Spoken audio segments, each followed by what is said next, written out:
So what does that mean? Does that mean then all of a sudden we're going to pretend like everything's going back to normal?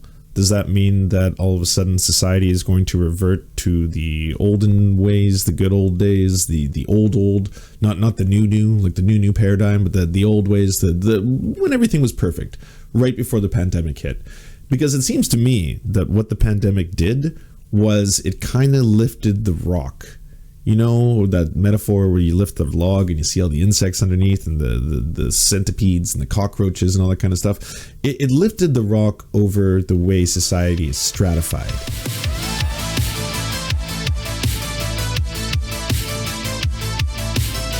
I'm going to quickly say this, everybody. I don't know if you heard, but one of the first countries to announce that they had a vaccine, besides China, was Russia. And when Russia announced that they had a vaccine, myself, and I'm sure a lot of you, were like, well, that's ridiculous and spurious, and I don't trust that. It's been such a short amount of time, and like your final reveal in that you've had the third wave of studies was for such a small data size. Like the sample size, I believe, was in the 300, something like 350 people, whereas the third sample size for your testing should be somewhere along the tune of 30,000. So at the time, I was like, well, sure. And then I read the other day in the CBC an article about how it turns out that vaccine was actually incredibly effective. And yes, it was unusual for them to have done that, and it's unusual for them to have put it out with such a small sample size. But now that they have about 30,000 Russians who have taken it, it turns out to be incredibly effective. And now we're starting to see this new wave. We've said already that there's Moderna, there's Pfizer, there's multiple companies that have produced the vaccines, and they're getting ready for mass distribution. And today is the first time that Britain has announced that it's going to become one of the first Western nations to begin mass vaccination as of next week. Sir Munir Pir Mohammed and Wei Shen Lim lay out how they got very meticulously to their conclusions about the Pfizer vaccine. But it is logistically complicated. We have to move it around the country in a carefully controlled way, initially at minus 70 degrees centigrade or thereabouts, and then there are a limited number of further movements that we are allowed by the regulator to make. It also comes in packs of 975 people's doses, so you can't, at this point... I'm convinced I'm watching Cillian Murphy. Is it Cillian or is it Killian? No, it must be Cillian. Cillian Murphy's brother. Thanks, that's a compliment. I've always thought he was a handsome dude. I've never had that one before. I often get Brendan Fraser. But now you know I'm going to anticipate Peaky Blinders for the rest of the footy thing. You know, we're going to do this. You expect this. Just distribute it to every individual GP surgery or pharmacy. It's Cillian. Next week, Cillian Murphy. 50 hospital hubs across England will start offering the vaccine to the over 80s and to I'm a big Cillian fan. Staff and others identified by the JCVI. That will then be followed in the subsequent weeks with GP practices coming together in each area to operate local vaccination centres. And that will grow to over 1,000 places. What are we drinking? Nothing right fun. I'm sorry. England. I'm often always drinking take some soda months before all the most vulnerable. We do have to prepare ourselves, yes. We now have the esteemed Boris Johnson, who's going to be telling us about the vaccines and various fluids. And yes, please prepare yourselves, everybody. Full attention on deck. It's all the more vital that as we celebrate this scientific achievement, we're not carried away with over-optimism or fall into the naive belief that the struggle is over. It's not. We've got to stick to our winter plan. We have one authorised vaccine, but we need more. We're very hopeful we will get some more, but it is still possible that some of the ones in development will fall by the wayside, and you have to be prepared for that. We then need assured supply, and that is a big and difficult ask for manufacturers, and it won't all come at once. If we relax too soon, if we just kind of go, the vaccine's here, let's abandon caution, all you're going to do is create a tidal wave of infections, and this vaccine's then got to work in a headwind to get back ahead of the game, and that will make it harder. Everyone wants social distancing to come to an end. We're fed up with it. Nobody wants lockdowns and to see the damage they do. But if you want that dream to come true as quickly as it can come true, then you have to take the vaccine when it's offered to you. Low uptake will almost certainly make restrictions last longer. Where was Boris Johnson's... Is that all he said? Was he very... 80. He's rarely a man of few words. He's often... He's quite animal. Is, the scientific... Immunisation has rightly said that care home residents must be a priority. The difficulty is in distributing the cases to care homes. Each case has 975 vaccines in it, and obviously you want to avoid wastage, and the difficulty is...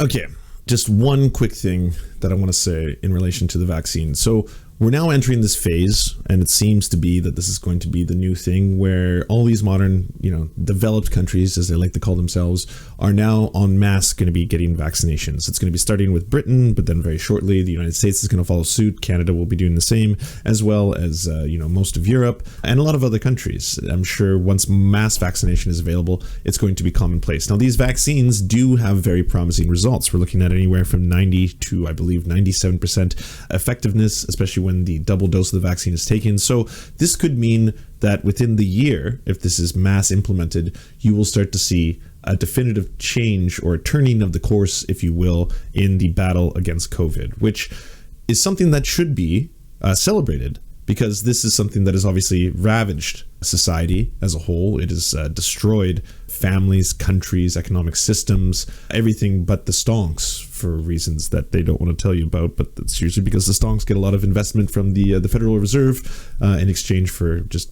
increasing investor confidence. So the stonks carry on. The stonks are going to be fine because they're made up. It's all made up. But what's more important is that it looks like human beings ideally could be doing a little bit better in terms of their overall health from this pandemic. So what does that mean? Does that mean then all of a sudden we're going to pretend like everything's going back to normal?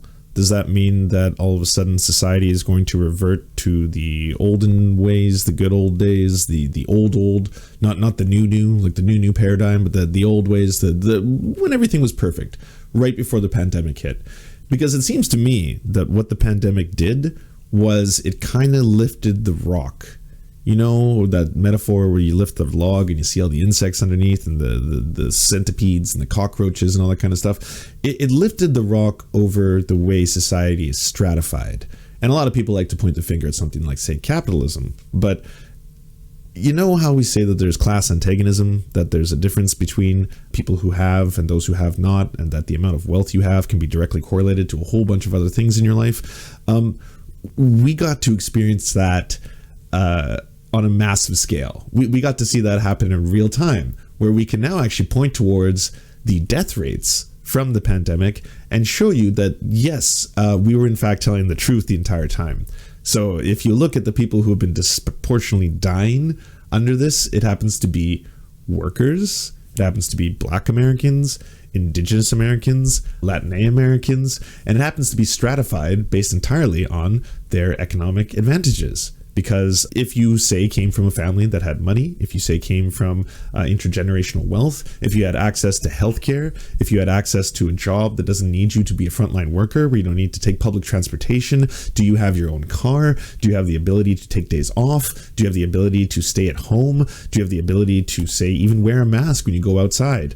All those things suddenly played into this entire thing. And we now have a situation where you can actually point out to the amount of people dying. So we can actually put a number value on this, and we can show you that, yes, society is stratified in this way, and that all these pre-existing conditions, all these problems, diabetes, morbid morbidity, all these things that you might have that might be pre-existing damages or problems for you when you receive any kind of treatment from COVID, or your ability to even get healthcare, your ability to, say, go to a doctor, your ability to get tested for this. When it first started, I don't know if you remember, but people in the United States were having to pay $1,300, $1,400 for a test. So yeah, people were just not getting tested.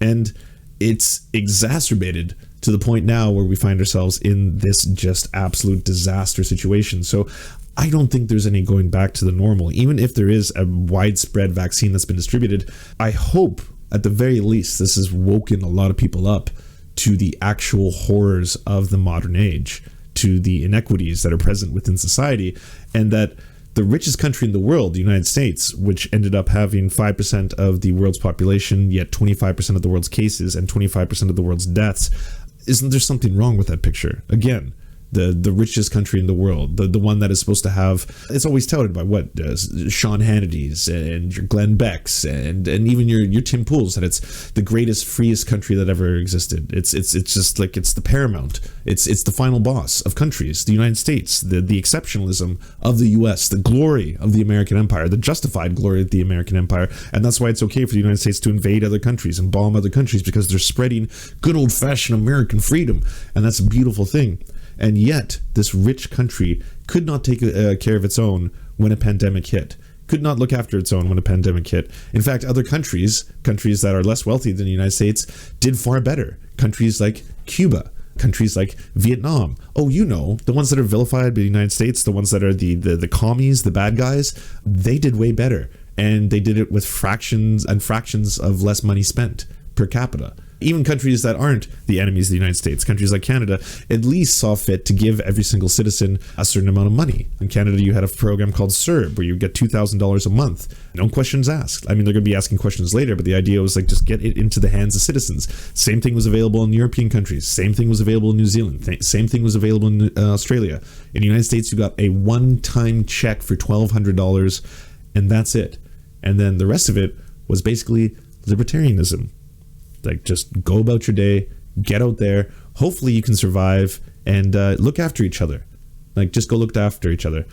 Meanwhile, every single one of these stimulus packages that comes out from the United States would benefit corporations, and enormously. Corporations that already get vast amounts of corporate welfare. In a day and age when your company is failing for whatever reason, were you not good enough at the game of capitalism that your company is falling? Or is it, oh no, the pandemic came and it's destroyed our industry, but it needs to survive. We need cruise ships. The world needs cruise ships. Cruise ships are crucial for our existence. So we're going to need billions of dollars of taxpayer funded money in order to sustain these failed companies. These failed companies that are propped up, by the way, by the United States government and have been for a while. That's not new. A lot of these companies that have been failing, they now get, and this has been happening, I believe, since the start of the pandemic, they get short-term or even long-term loans from the government at rock bottom, barely any interest amounts. And that's just one of these systems that they've been doing for a long time.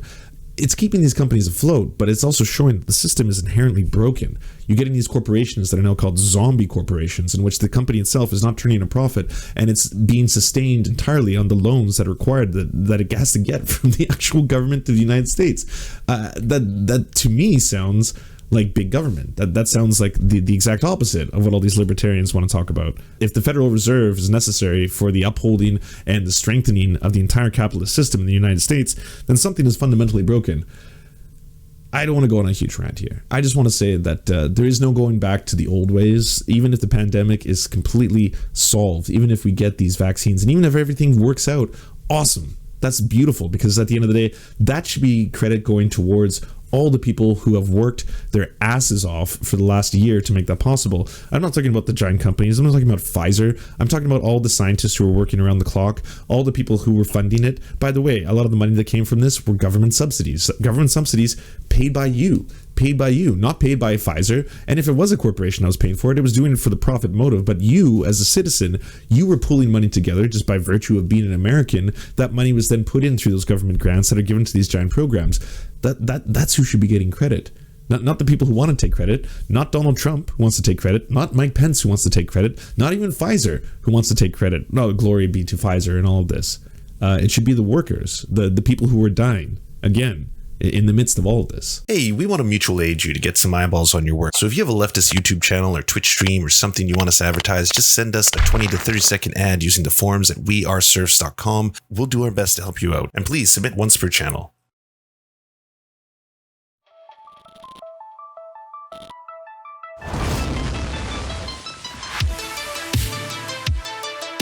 To our gods, Unwrapped, and Xander Forbes, we shall build temples in your honor.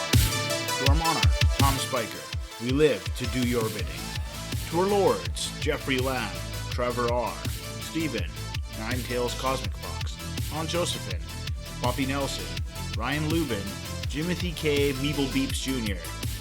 We bow meekly for your pleasure.